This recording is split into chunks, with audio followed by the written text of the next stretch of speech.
गुरु चरित्र सारामृत अध्याय 14। एका नगरात एक स्त्री राहत होती।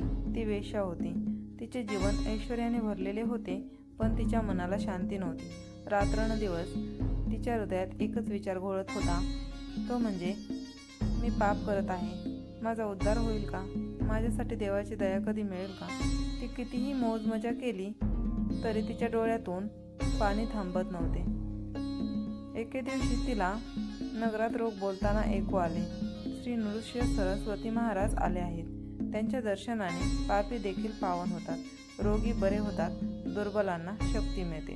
ही वेश्या अंतःकरणातून हादरली। तिला वाटले, जर खरंच असे असेल तर मला या पापातून मुक्ती मिळेल का? तिचे मन धाडस करून गुरूंच्या आश्रमाकडे निघाले। ती गुरूंच्या चरणी शरण गेली। लज्जा, भीती सर्व काही सोडून गुरूंच्या समोर आली आणि तिचे डोळे अश्रूने भरलेले होते। ती म्हणाली, गुरुदेव, मी पापी आहे, आयुष्यभर वाईट कर्म केले, आता शांती नाही, मला वाचवा। श्री गुरूंनी तिला अश्रूंमध्ये असलेला प्रामाणिक पश्चाताप पाहिला। त्यांचे हृदय द्रवले। श्री गुरूंनी तिला उपदेश केला। गुरूंनी शांत स्वरात सांगितले, बाळा, पाप कितीही मोठे असले तरी हरिनाम गुरुनामाने ते नाहीसे होते।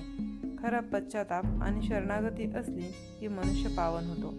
भूतकाळाचा विचार करू नकोस, आजपासून नवीन जीवन सुरू कर। वेश्येचे परिवर्तन।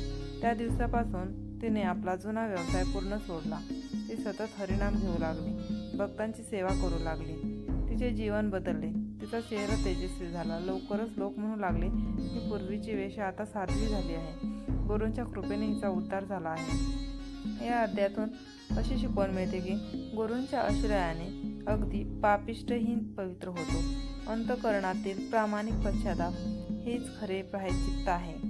भूतकाळ कितीही वाईट असो, गुरूंच्या चरणी शरण गेल्यावरती मुक्ती नक्की मिळते।